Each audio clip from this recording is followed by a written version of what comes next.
Hola, hola segundos, ¿cómo están? Ya, esta clase que es la 5-6 corresponde al impacto de la guerra en América Latina. Ya vimos por qué se produce esta guerra, cuándo se produce, quiénes participan, cuáles son los focos de conflicto. Vimos cómo se ve reflejado en la vida tradicional de las personas, en la música, en el cine, la televisión, el diario, etcétera, etcétera, y cómo la gente está viviendo estos procesos. Vimos cómo se empezaron a descolonizar, abre comillas, o independizar algunas naciones en África, algunas en Asia, cómo aparecen estos grupos de hippies, cómo aparecen estos grupos de que habían sido vulnerados, las mujeres, la gente afrodescendiente, etcétera. Ahora vamos a seguir avanzando y vamos a ver cómo este conflicto, que parecía ser de la superpotencia, Rusia por un lado y Estados Unidos por otro, tiene injerencia en América Latina. Y vamos a ver un proceso que es súper importante, por favor, chiquillos, presten atención, porque la unidad que viene, las dos que vienen, tienen que ver netamente con lo que ocurrió a partir de ahora. ¿Qué vamos a ver primero? Conceptualicemos un poco. ¿Cuál es el impacto que tiene la Guerra Fría en América Latina? Nosotros sabemos que América Latina suele vivir los procesos de forma diferente, siempre tarde y siempre a su pinta. Pero en el caso de la Guerra Fría, requiere que nosotros nos entrelacemos un poco con Estados Unidos debido a las relaciones que teníamos desde antes. Como dice aquí, Estados Unidos siempre vio a América Latina como su zona de influencia natural.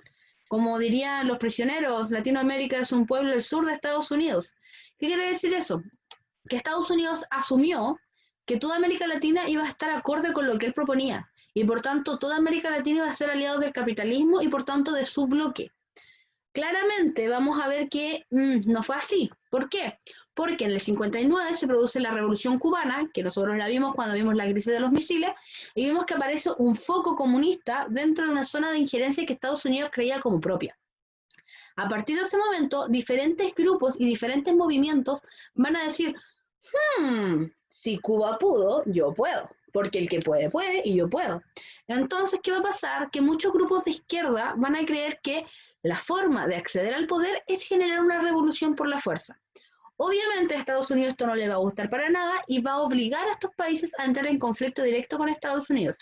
Traten de pensar que, bueno, esto no lo vimos, pero lo vamos a ver más adelante porque vamos a retomar este tema, que a partir de los 60 en Chile vamos a tener todos estos gobiernos de corte radical que van a terminar el año 70 con Salvador Allende, que es un presidente claramente de postura de izquierda, es un presidente socialista. Entonces a Estados Unidos no le conviene esto. Recuerden la teoría del dominó, que si un país cae en el comunismo, todos los demás lo van a hacer. Así que claramente requiere que Estados Unidos tenga que hacer algo, tenga que de alguna forma influenciar esto y vamos a ver qué lo hace. Aquí me interesa que nosotros pensemos en estos dos conceptos, que es el concepto de reforma y revolución. ¿Por qué? Porque tradicionalmente, historiográficamente, socialmente y culturalmente, ambos conceptos suelen ir de la mano. En América Latina está marcada por el consenso general respecto a ciertas necesidades de transformaciones profundas. País que tú vayas te va a decir que hay un problema y que deberíamos cambiar en alguna forma. La corrupción en Brasil, los problemas económicos y los robos en Argentina, la constitución en Chile, eh, los problemas que tenemos en Perú y Bolivia, etcétera, siempre va a haber una necesidad de transformación profunda, sobre todo a nivel político. ¿Por qué? Porque somos un país, yo le dije, somos un continente relativamente nuevo, por lo menos para los estándares occidentales, somos un país que ha tenido que ir evolucionando políticamente hablando, estamos obligados a entrar en una globalización que a lo mejor no nos acomoda, entonces siempre estamos con la necesidad de las configuraciones nuevas, de ir cambiando nuestros proyectos y tal como ocurrió en algún momento en Europa hace muchos, muchos años atrás, se ve reflejado que la forma de alcanzar o plantear estos cambios estructurales puede venir de dos formas diferentes. Por un lado tenemos los que creen en la reforma y por otro lado tenemos los que creen en la revolución. ¿Qué es esto? La reforma como tal implica que para cambiar el orden social existente hay que ir modificando y cambiando cosas. Pero por otro lado aparecen los que creen que la revolución es la forma correcta de hacer eso. Si nosotros lo llevamos a palabras súper, súper simples, ambas perspectivas vienen a dar una necesidad de transformación. La forma en que lo vamos a hacer es diferente. ¿Por qué? Porque una reforma implica que se toma un problema, se analice, se discute y se buscan soluciones. Tenemos un problema, mira, y voy a hacer el caso más ejemplificado. ¿Tenemos un problema con la iglesia? Bueno, la reforma va a venir a modificar todas las cosas malas que tenía la iglesia. Fantástico. Pero por otro lado hay gente que asimila que no se está dando esta, porque las prácticas y los diálogos políticos no permiten que eso ocurra. Y ahí aparece el concepto de la revolución. El rey tiene ciertos problemas bastante graves, tiene a la gente con hambre, sigue tratando de mantener una guerra que no va a ganar, más encima el clima no nos apoya, la reina no está ni ahí con los problemas de la gente, queremos una reforma. María Antonieta, Luis XVI no está ni ahí. ¿Qué hacemos? La Revolución Francesa y dejamos la escoba. ¿Por qué? Porque la idea de la revolución viene como un cambio brusco, como un cambio radical, cuando todas las posibilidades de diálogo ya no existen. Por tanto, si me preguntas a mí, yo creo que esto es una progresión, donde primera parte tenemos que pedir reformas, que se reestructuren, que se cambien, que se busquen soluciones, pero cuando chocamos con una pared que no nos entrega esas soluciones, o que no está dispuesta al diálogo, o que no quiere generar un cambio, la revolución parece ser la solución inminente. Estas dos posturas tan marcadas que se ven aquí ha sido el conflicto, pero eterno en Latinoamérica, eterno. ¿Cómo alcanzamos las mejoras? ¿Cómo mejoramos como continente? Y vamos a ver que en este periodo de Guerra Fría ambas cosas van a llegar a un punto donde las revoluciones van a empezar a ser así. Un país, otro país, otro país, otro país, cuando las únicas respuestas que van a tener después van a ser golpes de Estado. Ahora, si nos vamos a esto, toda esta idea parte con la Revolución Cubana. Nosotros vimos la Revolución Cubana, le dimos una pinceladita cuando vimos la crisis de los misiles. Lo que yo les conté, que teníamos Fulgencio Batista, que era el presidente de Cuba, pero tenía unas relaciones muy cercanas con Estados Unidos y tenía muchas industrias acá, y se decidió que se quería nacionalizar estas industrias, pero el presidente estaba prácticamente sometido a Estados Unidos, entonces Ernesto Che Guevara y Fidel Castro entran en la Bahía de Cochinos, sacan a este caballero, bla, bla, bla. Eso lo vimos.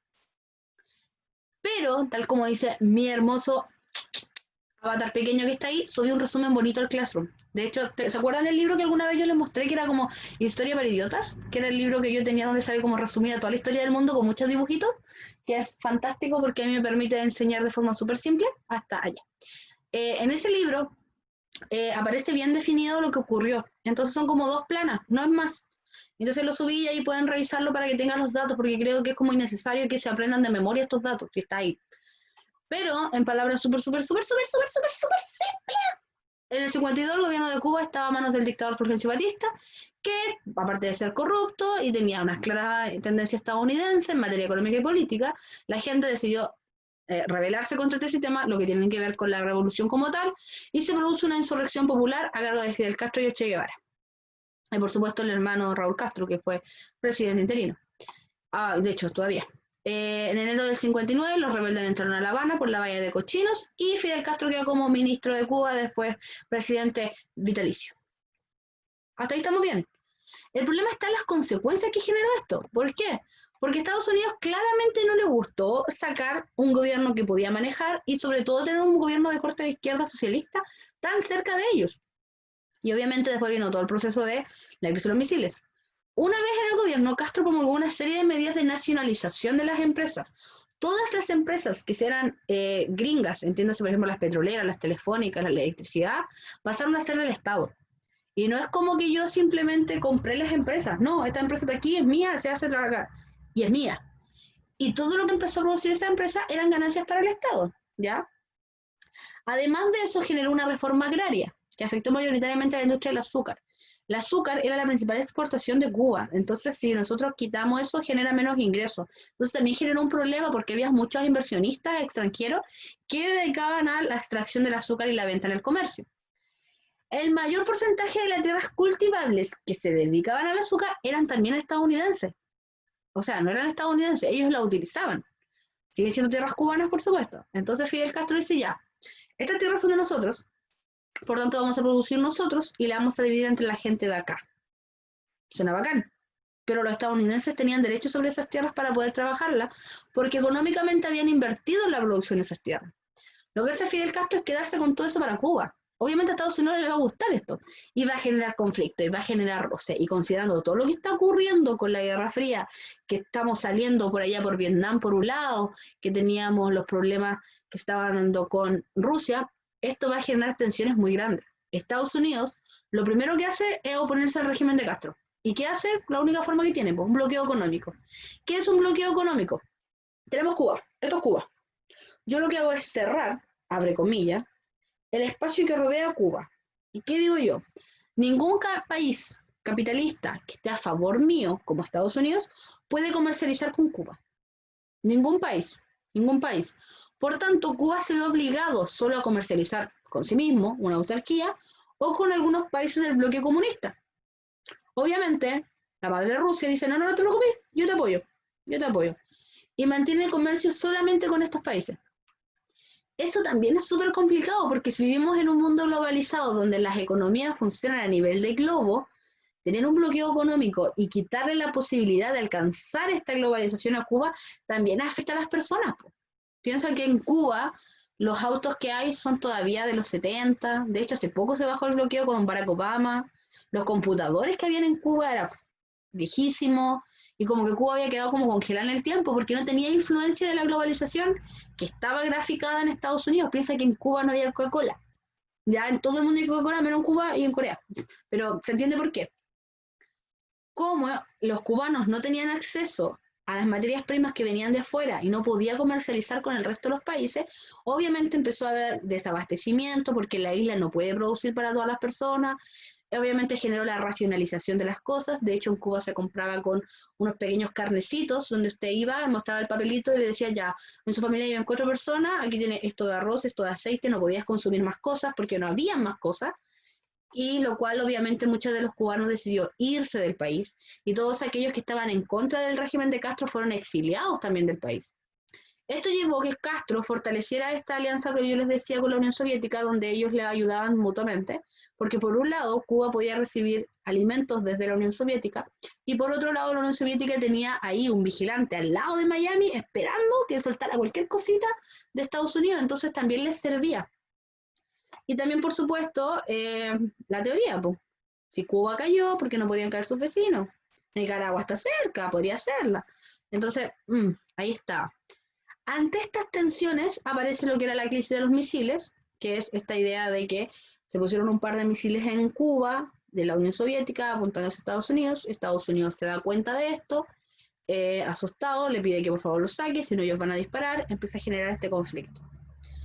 Las rampas nucleares que estaban ahí, la FJFK, decreta un bloqueo naval, de hecho ningún país puede cruzar la barrera que está aquí, es un bloqueo naval, y si lo cruzan vamos a disparar misiles, ese era el punto.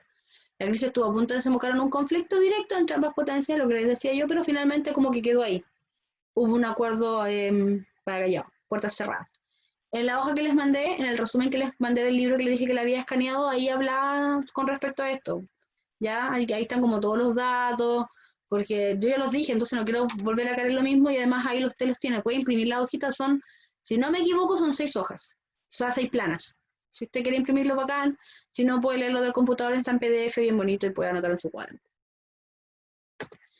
Finalmente, el impacto que tuvo la revolución cubana y la crisis de los misiles en el resto de Latinoamérica fue interesante, por decirlo menos. El continente americano empezó a mirar a Cuba como referente y los países que eran de corte, que estaban como tira y afloja, se dieron cuenta que a lo mejor una postura de izquierda puede funcionar. Y algunos representantes de la izquierda un poco más dura vieron la forma violenta que había tomado Fidel Castro para poder acceder al poder como una forma correcta de acceder al poder. Onda, tenemos un presidente, sabéis que este presidente no está cumpliendo bien, su postura medias capitalista está generando cierta pobreza, ¿por qué no nos tomamos por la fuerza? Si Fidel pudo, yo también puedo. Por esto ocurrieron diferentes grupos, aparecieron más bien diferentes grupos guerrilleros que intentaron emular lo que hizo Cuba y generalmente trataron de atacar el gobierno de forma un poco más ilegítima. Si yo tengo una serie de revoluciones de izquierda, obviamente la gente de derecha también se va a manifestar tratando de frenarla. Y este conflicto de dos pugnas totalmente opuestas era una versión un poco más pequeñita de lo que estaba ocurriendo en el mundo con las dos posturas políticas. Porque finalmente Latinoamérica va a empezar a tener un conflicto de izquierda con derecha, capitalista versus comunista. tal cual como lo que estaba haciendo Estados Unidos y la Unión Soviética. Aunque el apoyo de estas dos grandes figuras va a existir, va a ser problemas súper puntuales de cada uno de los países. Eso es lo que acabo de decir, así que no es necesario, pero lo puede leer después. Ahora, Estados Unidos, al tener miedo de que los grupos de izquierda empezaran a tomar peso, decide influir. Vamos a hacer algunas cositas en América Latina, no podemos dejar que ocurra. Y lo que estaba ocurriendo es que muchos de los presidentes de Latinoamérica, si bien no eran totalmente socialistas, había muchos de centro, algunos más radicales, podían caer en el socialismo. Por consiguiente, Estados Unidos tiene que meter mano en alguna forma aquí. ¿Qué va a hacer?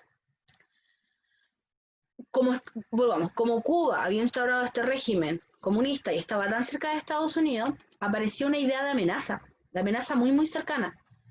Y esta estructura que estaban planteando los soviéticos no les gustaba. Entonces había que de alguna forma hacer que los países cayeran en una idea de pensamiento más capitalista para evitar que germinaran ciertas revoluciones de izquierda. ¿Qué va a hacer? Van a desarrollar diferentes tipos de políticas que van a frenar el crecimiento del germen en América Latina. Por una parte, en Centroamérica se buscó frenar militarmente, o sea, cualquier tipo de gobierno que fuera de corte de izquierda, Estados Unidos mandaba tropas. Y tenemos que desestabilizar este gobierno. Y Estados Unidos desestabilizó muchos gobiernos en Latinoamérica. Quiero ser clara con esto porque de aquí en adelante vamos a hablar temas muy controversiales y lo más probable es que muchas de las cosas que diga yo pueden tener algún tipo de repercusión en usted o en su familia a nivel político. ¿Por qué? Porque vivimos en un país netamente polarizado y claramente polarizado con esta idea de política. Entonces, si yo, por ejemplo, hablo de que los gobiernos de izquierda influyeron en la decadencia o en los golpes que hubo en Chile, por ejemplo, con Salvador Allende, porque claramente hubo injerencia de Estados Unidos para desestabilizar este gobierno, obviamente puede generar cierto recelo en algunas personas que tengan alguna postura política diferente, pero yo lo voy a hacer netamente desde el punto de vista de lo que ocurrió. No voy a tratar de imponer algún tipo de postura política porque primero, ustedes saben perfectamente lo que yo opino, y segundo, no quiero que usted opine exactamente lo mismo que yo, me gustaría que usted formara su criterio. Así que, por favor, tenga presente que todo lo que yo voy a decir va a ser lo más neutral posible y va a estar dentro del orden histórico. Esto ocurrió así, usted interprételo, ¿ya? América Latina empezó a tener gobiernos de corte de izquierda, ¿ya? Centroamérica, al estar tan cerca de Estados Unidos, es el primer conflicto más cercano que se les presenta. Por tanto, para evitar que se alce, Estados Unidos va a atacar militarmente a estos espacios. Militarmente hablando, ¿qué quiere decir? Que va a enviar tropas. Va a tratar de desestabilizar esto. No puede llegar a este poder, hagamos una pequeña guerra civil si es necesario. De este modo, Estados Unidos va a enviar tropas a República Dominicana en el 65, a El Salvador en el 80, a Nicaragua en el 81. La idea es que comunista muerto, abono para mi huerto. Pues. Ese es como el discurso. Necesitamos sacar el comunismo porque a mí no me sirve. Creo que de hecho de ahí viene el refrán, el único comunista bueno es el comunista muerto, ¿cachai? Ese es el nivel de crítica con respecto al sistema. Ese es el nivel de odio que hay a evitar que se expanda una ideología por sobre la otra. Aquí me quiero detener, porque Estados Unidos empieza a tomar medidas bastante drásticas a la hora de tratar de estructurar su sistema capitalista dentro de la región de Latinoamérica. Y lo primero que va a hacer es que en 1961 el presidente de JFK, John F. Kennedy, inició una estrategia para tratar de frenar estos movimientos y creó la Alianza por el Progreso. Por favor, concepto, Alianza para el Progreso. ¿Qué es? Es una colaboración económica y tecnológica que favorece el desarrollo social en países como Latinoamérica. O sea, Estados Unidos va a empezar a dar plata y a generar como instancias de crecimiento tecnológico en ciertos países. La lógica detrás de esto es que si usted como persona está bien, feliz con el sistema que tiene, usted no va a querer cambiarlo por otro. Entonces, si usted tiene todas las ventajas del capitalismo, ¿para qué se va a querer hacer socialista? ¿Ya? Esa es la lógica detrás de la Alianza por el Progreso. La alianza implicó una inversión de muchos millones de dólares orientados a las reformas agrarias limitadas, o sea, ya que el Estado no reparte las tierras, nosotros vamos a entregar un poco de plata para que las tierras estén como bien armaditas. vamos a mejorar la productividad agrícola, vamos a dar acceso a la vivienda y a la educación a la gente, se va a invertir mucha más plata en las personas. Quizás parecieran que son como propuestas más de corte de izquierda, pero en realidad es como para mantener a raya. Es como la idea de darte la posibilidad de acceder a cosas, pero nunca te digo qué tan buenas son esas cosas. Usted puede tener una casa, ya, pero una casa de 2 metros por 2 metros. ¿Ya? ¿Se entiende esta idea? Si bien hay una inversión estatal y hay dinero que está llegando de Estados Unidos para tratar de mejorar estas condiciones en los chilenos, tienen la trampa de fondo de que mira lo que puede hacer el capitalismo, mira lo que puede hacer Estados Unidos, mantente acompañado, sea aliado de Estados Unidos. ¿Qué buscaba esto? Mejorar las condiciones de vida de la población. Y así mantenemos el estallido a raya. Recuerden, cuando hay paz, generalmente no es porque no hayan problemas, sino porque la población está calmada o tiene saneadas sus necesidades más básicas. Por eso es tan importante, por ejemplo, evitar los conflictos sociales. Un estallido social, como lo que ocurrió en Chile en octubre del año pasado, viene a responder a un desequilibrio social completo. Puede ser económico, puede ser político, puede ser educacional, etcétera, etcétera. Pero finalmente ese desequilibrio, no tener a la gente contenta, genera un estallido que perfectamente puede transformarse en una revolución. Y Estados Unidos tiene a Cuba al lado para saber lo que una revolución puede provocar. Entonces tenemos que evitar eso. Mantengamos a la gente contenta y la gente no va a hacer ningún tipo de revolución de ningún tipo. Ese es el primer paso. El problema está en que mantener a la gente con cosas no necesariamente implica que todos vamos a estar contentos, que todos vamos a estar felices. Así que el segundo paso que se plantea es la doctrina de seguridad nacional. Ojo con este concepto de nuevo, porque este tema es complicado. La doctrina de seguridad nacional, que se crea paralelamente a lo que habíamos dicho de la Alianza por el Progreso, es una escuela de las Américas. La escuela de las Américas es... Ay, qué complicado explicarlo. La escuela de las Américas es una entidad que se dedicaba a adoctrinar militares latinoamericanos en la doctrina de seguridad nacional, que sirvió como la base ideológica de los golpes de Estado del continente y bajo la cual se entrenó a los militares en mecanismos de represión, desaparición, tortura y espionaje. Suena choqueante y lo es. La doctrina de seguridad nacional implica que yo voy a educar a mis militares para que aprendan todas estas técnicas para evitar que se pueda levantar una revolución. La Escuela de las Américas son entidades que se separaban en diferentes países de Latinoamérica donde se le enseñaba a los militares a poder hacer todas estas cosas.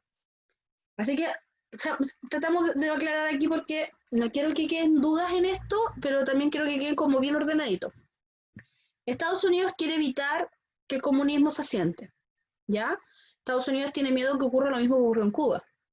Estados Unidos va a dar ingresos en plata para tratar de que las personas estén felices y calmadas y no se produzca una revolución. Eso se va a conocer como la Alianza por el Progreso.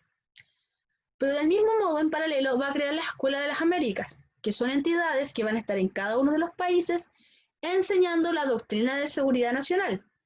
La doctrina de seguridad nacional van a ser la base ideológica para los golpes de Estado de más adelante, donde se van a enseñar mecanismos de represión, de desaparición, de tortura y espionaje.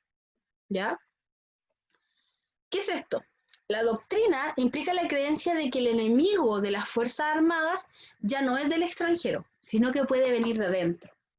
Y esa idea o ese pensamiento va a venir a marcar todas las dictaduras y todos los golpes de Estado de Latinoamérica. Es la idea de que dentro de tu país puede aparecer un nicho comunista. Y por consiguiente, las Fuerzas Armadas tienen todas las atribuciones para evitar que eso ocurra. Es muy choqueante y es muy extraño de entender, pero tratan de argumentarlo dentro de este contexto de Guerra Fría.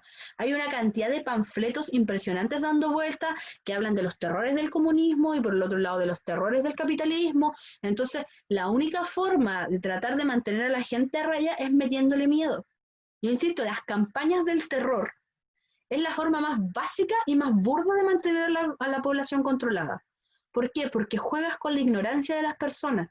A lo mejor ahora es más complicado. O sea, tú veis una campaña del apruebo o una campaña del rechazo y tú dices, esto es tan tonto. ¿Por qué? Porque tú tienes acceso a internet, tienes una mejor educación, etcétera, etcétera. Pero hace 50 años atrás era muy distinta las cosas. Entonces, si llegaba un uniformado, que entre comillas es una autoridad, y te dice que sabéis que si hay un comunista va a destruir Chile y vamos a estar todos muertos de hambre, tú le crees. Entonces, esta doctrina lo que hacía era generar esa idea, ¿ya? Oye, tu vecino es comunista, y tú quedas así con miedo. Ya, el comunismo hace mal, hay gente muriéndose de hambre, ¿cachai? Entonces, tenemos que evitarlo. Entonces, vaya a dejar que, por ejemplo, los militares entren y se lleven a tu vecino. Eso es una práctica común, ¿ya? La doctrina de seguridad nacional buscaba eso, que la gente tuviera miedo a los vecinos, que la gente tuviera miedo a las otras personas, porque la gente y lo malo no venía de afuera. No es que los soviéticos iban a llegar a invadir Chile, es que en Chile se podía producir el comunismo. Y esa idea se ve plasmada porque más encima, en simultáneo, están apareciendo ciertos bloques comunistas, el Frente Patriótico, la izquierda revolucionaria, todos estos grupos armados de izquierda que no están de acuerdo con estos regímenes, están apareciendo, entonces está igual ese miedo ahí presente. En este contexto, el comunismo pasó a ser el principal enemigo interno de los militares, ya que existían grupos que promovían el interior del país. Ya no nos vienen a atacar, ya están aquí, están apareciendo aquí. Entonces tenemos que hacer algo. Y la única forma de hacerlo es con esta doctrina. Espionaje, saquemos la información. ¿Cómo sacamos esa información? Torturemos, no hay problema. Ya no me sirve esta persona, hagámosla desaparecer. Eso es una práctica que se enseñaba. Eso existe. La doctrina de seguridad nacional te enseñaba a hacer eso. Y había una escuela, la Escuela de las Américas, que enseñaba a los militares a hacer eso. Ahora, sé que suena agresivo, sé que suena choqueante, sé que algunos van a negar la existencia de esto. Si no me cree, en el libro de clases, de hecho, está esta información, no es algo que yo esté inventando, que esté politizando, lo que sea. Pero me interesa que tengan esta idea de hasta qué punto un país puede generar influencia en otros países para que sus intereses se mantengan por sobre los del resto. Estados Unidos no ganaba mucho teniendo a Chile de aliado, seamos objetivos. Chile no es un país que nos dé así como. No es como tener a Messi en tu equipo, ¿ya? En Chile no es eso. Pero el miedo a que el comunismo se expandiera era tan grande que Estados Unidos iba a hacer todo lo posible para mantenerlo a raya. ¿Qué iba a hacer? Golpes de Estado. Hasta antes de la influencia de la doctrina de seguridad nacional, la presencia militar ya era algo normal. De hecho, los militares siempre han tenido mucho peso en la historia de Chile. Recuerden cuando vimos el ruido de sables, con Carlos Ibáñez, la dictadura, de hecho, de Ibáñez también podemos verla. Y en general porque siempre se le ha tenido un peso a los militares. Recordemos que era la forma de ascenso social. Entonces, igual era un grupo que tenía cierta influencia sobre las personas. De vez en cuando, así como habían diferentes incursiones militares o habían presencia, como que les decía yo. Pero en general, a partir del 50 y sobre todo entre el 60 y el 70, el rol de los militares en la historia de Latinoamérica va a ser mucho más grande, porque principalmente no solo van a buscar como el bien de alguien, como había ocurrido antes con lo que había pasado con Alessandri, sino que ahora van a tratar de plantear una postura política súper clara. Como hablábamos, existe una lucha contra un enemigo interno. Ya no es que vienen los comunistas, sálvenme. No, los comunistas ya están. Bajo la influencia de esta doctrina de seguridad nacional se comenzó a observar con cierta coherencia ideológica las Fuerzas Armadas. Oye, si la Fuerza Armada no está a favor del enemigo interno, significa que son capitalistas. Por tanto, hay una clara y marcada tendencia ideológica, ¿ya? Entonces las Fuerzas Armadas van a tratar de que en Latinoamérica esa sea la postura que exista, esa sea la postura que se va. En este sentido, todas las dictaduras que van a empezar a venir ahora, que van a tener injerencia de los grupos armados y de las fuerzas armadas, van a ser claramente de corte de derecha, van a ser claramente capitalistas. No solo pasó en Chile, no es solo Pinochet, es Videla, ya, o sea, hay más dictadores que van a venir con esta postura. ¿Por qué? Porque el dictador va a venir, va a tener a todos los militares apoyándolo y además va a tener a Estados Unidos respaldando la ideología, entonces claramente va a avanzar desde esa forma. La forma en que se va a enfrentar esto va a ser con la represión. Lo que yo les decía, vamos a empezar a tratar de, ya no es solamente un debate ideológico, ya no es algo absolutamente de conceptos económicos, ahora va a ser un poco más grande. El carácter ideológico se va a expresar a través de la fuerza. La lucha contra este enemigo interno que está, contra estos grupos florecientes de izquierda, va a parecer una guerra. Así de simple, van a ser movimientos de izquierda revolucionaria contra militares de derecha que van a estar reprimiendo. la sociedad completa se va a empezar a estructurar en esas dos falanges. Y vamos a ver que todavía, de hecho, todavía podemos ver que hay claros grupos marcados de una tendencia política o de otra tendencia política chocando. O sea, no sé si les pasa, no sé si les pasará, pero no sé, llega un carabinero y llega alguien a apoyar a un carabinero, ese facho. O llega un cabro y le tiene una piedra a un carabinero que debe ser comunista. ¿Por qué? Porque ya se va a empezar a ir relacionando una postura ideológica con un trabajo, con una concepción, ¿cachai? Vamos a empezar a politizar netamente todo lo que está ocurriendo aquí. Una serie de organismos vinculados a las Fuerzas Armadas van a empezar a perseguir y atacar a estos grupos de izquierda. Como Estados Unidos ya no quiere correr ningún riesgo, porque como te digo, ya tuvimos un presidente socialista, tenemos a Salvador Allende, tenemos que sacarlo de aquí. ¿Cómo lo hacemos? Metamos a Pinochet. Pero eso no significa que los aliados de Allende no se van a ir. Y si llegó Allende, puede llegar otro. Así que tenemos que hacer desaparecer toda la izquierda. Y esa va a ser la postura que va a generar. ¿Cómo lo va a hacer? Van a aparecer diferentes grupos especializados. En el caso de Chile, la DINA. La DINA es la Dirección de Inteligencia Nacional. Es creada en el 74, bajo la cual se logró coordinar diferentes ataques, tanto en Argentina, Uruguay, Brasil y Uruguay. ¿Qué son estos ataques? La Operación Cóndor, por ejemplo. La Operación Cóndor, para el que no sepa, es literalmente un grupo de militares armados, expertos en espionaje, tortura y desaparición, que va a ir recorriendo cada uno de los países matando a todos los comunistas posibles, sobre todo a aquellos que tengan influencia política. Por ejemplo, todos los que habían sido parte del gobierno, así como partido comunista, hay que sacarlos y hacerlos desaparecer. Y eso pasó. Esa es la Operación Cóndor. La DINA posteriormente va a ir avanzando, ¿cachai? Después va a ser una central netamente de inteligencia, lo que se conoce como la CNI, pero eso lo vamos a ver cuando veamos la dictadura en Chile. Finalmente, y no menos importante, por favor, porque claramente esto va a ir de la mano uno con otro, la violación de los derechos humanos. Estos regímenes militares, que si bien pueden tener algún sustento netamente ideológico o se pueda creer que están haciendo lo mejor para el país, porque realmente es lo que se piensa. Recordemos que las ideologías que existen rara vez piensan que lo que están haciendo son malas. Piensa que Hitler entendía que la raza aria era la mejor raza y por tanto si existía solo la raza aria, el mundo iba a ser un mejor lugar. Claramente es delirante, pero todas las ideologías responden a esa idea. Los militares que estaban matando a gente de izquierda estaban pensando que estaban haciendo lo mejor para el país porque los comunistas eran malos para el país, ¿ya? No tratemos de pensarlo como que son todos disparando contra todos. No, hay una idea de fondo, hay una ideología que se sustenta en algún tipo de principio. Quizás el principio no sea el más cuerdo, quizás sea realmente estúpido pensar que una raza es mejor que otra, pero por lo menos lo que se plantea dentro de esa postura viene de ahí. Estos regímenes, por lo mismo, empezaron a aplicar estas teorías y estas cosas como más agresivas y empezaron a matar gente, claramente están vulnerando derechos humanos. La sociedad en el conjunto, y si nosotros ponemos a pensar entre los 17 años que estuvo Pinochet, cuántas personas se torturaron, cuántas personas desaparecieron, cuántos actos horribles ocurrieron, bueno, también se repitió en toda Latinoamérica. ¿Ya? La mayoría de los países perdió la mayoría de sus libertades. Y no estamos hablando así como, no sé, no puedo votar. No, estamos hablando de no poder salir a la calle, hay toques de queda, de libertad de pensamiento, libertad de culto, usted no puede opinar, o sea, otras violaciones completas de derechos humanos. En algunos países, como por ejemplo en Guatemala, el número de desaparecidos llegó a los 45.000 personas y más de 200.000 víctimas fueron víctimas de violencia política.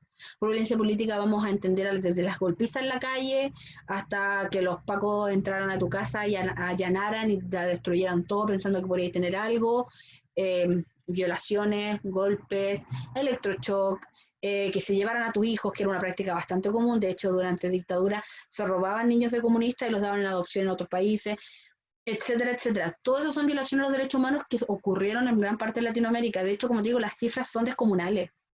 Son descomunales. Y complica, de verdad, porque como dice ahí, hasta el día de hoy la lucha a favor de los plenos aclarecimientos de estos atropellos ocupa un lugar central en la sociedad de los gobiernos latinoamericanos. Tras años de haber negado o disimulado lo ocurrido, hoy muchos militares y civiles han sido procesados por la justicia. De hecho, sin ir más lejos, Manuel Contreras, que era el director de la Central de Inteligencia de Chile, ¿cuándo lo atraparon? Como el 2014, si no me equivoco. Hace poco vi el video cuando lo iban a buscar a su casa. ¿Por qué? Porque se negaba, po. O sea, muchos carabineros, muchos militares de la Fuerza Aérea, de la Fuerza Armada, de lo que sea, negaban, pues no decían dónde dejaban los cuerpos, todavía hay detenidos desaparecidos, pues. Hay familias que nunca volvieron, su gente, ¿cachai? Entonces es necesario que aparecieran diferentes como elementos o entidades que trataran de solucionar esto. En Chile, y lo vamos a ver, pero en Chile, por ejemplo, el informe Rating empezó a investigar al respecto. Aparecieron muchas organizaciones. Ana González, generó la Asociación de Familiares de Detenidos Desaparecidos, donde se trataba de buscar a estas personas. Eh, Hace poco empezaron a hacerse cargo de los juicios de las personas que cometieron estos delitos. Piensen que Pinochet se había ido de Chile, pues tuvieron que ir a buscarlo a Londres. Entonces, también ahí hay que hacer como justicia al respecto de lo que está ocurriendo, y es algo generalizado. Muchos países de Latinoamérica como que trataron de dar vuelta a la página y sigamos avanzando, pero las heridas ya estaban hechas. Y yo creo que no tomar en consideración esas heridas y no tratar de sanarlas y de curarlas es lo que genera que todavía tengamos estos odios adentro. Eh, Tú no podéis pedir paz a una familia que la destruiste completo, que te lleva hasta a sus hijos, a sus nietos, y pedirle a esa señora que no tenga un rencor. No, pero si se da algo de justicia, si las personas responsables pagan, o al menos tienes una tumba donde ir a llorar, al menos ahí podríamos empezar a hablar de algún tipo de reparación, aunque sea emocional. Y eso es lo que deberíamos estar abogando. Aquí no se trata de generar posturas políticas de un lado para otro y tratar de defenderla y hacer desaparecer al otro, sino tratar de buscar espacios de conciliación donde ambas partes estén dispuestas a darse cuenta de lo ocurrido y a dialogarlo. Yo te los digo, yo no quiero hacer aquí apologías políticas, ni decir que un grupo es mejor que otro, o por qué cierta postura política es mejor que otra. A mí me interesa que veamos los hechos y a partir de ello podamos ir dialogando al respecto. Yo no voy a generar así como, no, ¿por qué crees esto que es contrario a lo mío? Imposible, jamás, eso no pasa por mi cabeza nunca.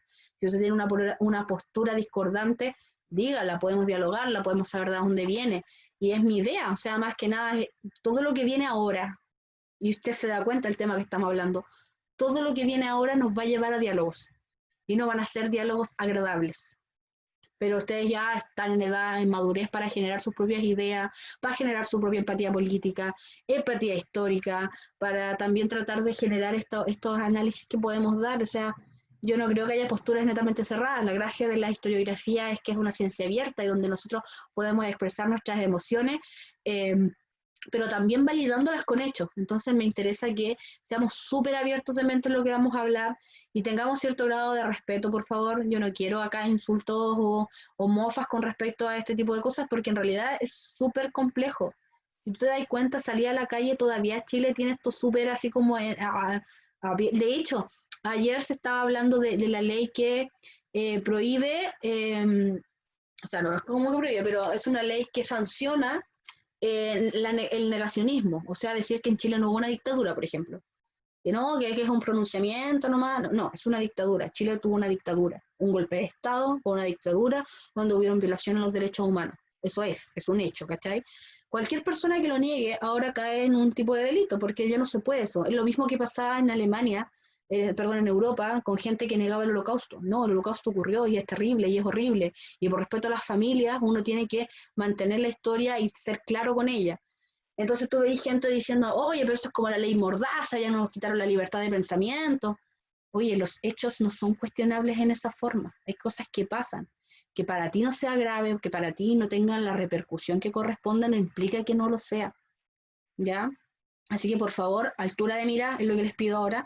Nos queda una clase más sobre la Guerra Fría que tiene que ver con la caída del muro de Berlín, que tiene que ver con la caída del bloque soviético, qué pasó, por qué Rusia, que estaba tan maravillosa, de upsi, uy, me da ansiedad. ¿Por qué? ¿Por qué ocurrió eso? Eso lo vamos a ver en la próxima clase. Por el momento, revisen esto, véanlo, no vamos a tener clase el jueves por si acaso, la próxima semana sí, porque ahí vamos a explicar el trabajo todo el atado. Estoy subiendo los videos, puedo subir las películas completas al Classroom para que usted las pueda descargar directamente del Classroom. El problema está, tengo dos. Me demoro como 100.000 horas en subirla porque el internet parece que no le da para tanto. Y hay películas que pesan 4 gigas. De hecho, The First Man, que es sobre Neil Armstrong y cómo llega a la luna, pesa como 4 gigas porque está como súper 4K, es terrible hermosa. Entonces, se ha demorado un poquito en subirla. Y lo otro es que son todas en inglés. Creo que el Gigante de Hierro está en español. Pero están todas en inglés, así que le subí los subtítulos también para que la descarguen y le peguen los subtítulos. Pero eso, si usted puede encontrarla por su cuenta, maravilloso. Pues si puede encontrarla en español porque no le gusta verla en inglés, también puedo hacerlo, ¿no? Pero sí, yo ya subí la rúbrica de esa evaluación, Voy a subir las instrucciones de la actividad para que las tenga también. Y voy a explicarle bien, pues para que vea qué puede hacer y qué no, ¿ya? Así que todo calmadito. No, dejen de preguntarme cuándo vamos a hacer las cosas porque yo estoy ordenada, estoy ordenada. De aquí a fin de septiembre va a estar listo eso, así que no se preocupe, tranquilo, ¿ya? Así que nos estamos viendo. Los quiero, los adoro, los echo de menos. Les mando muchos besitos. Y por favor, cuídese, pues cuide a su familia y repase lo que estoy pasando. Estas clases igual son como heavy, pero me interesa, por favor, véanla, ¿ya? Así que, besitos.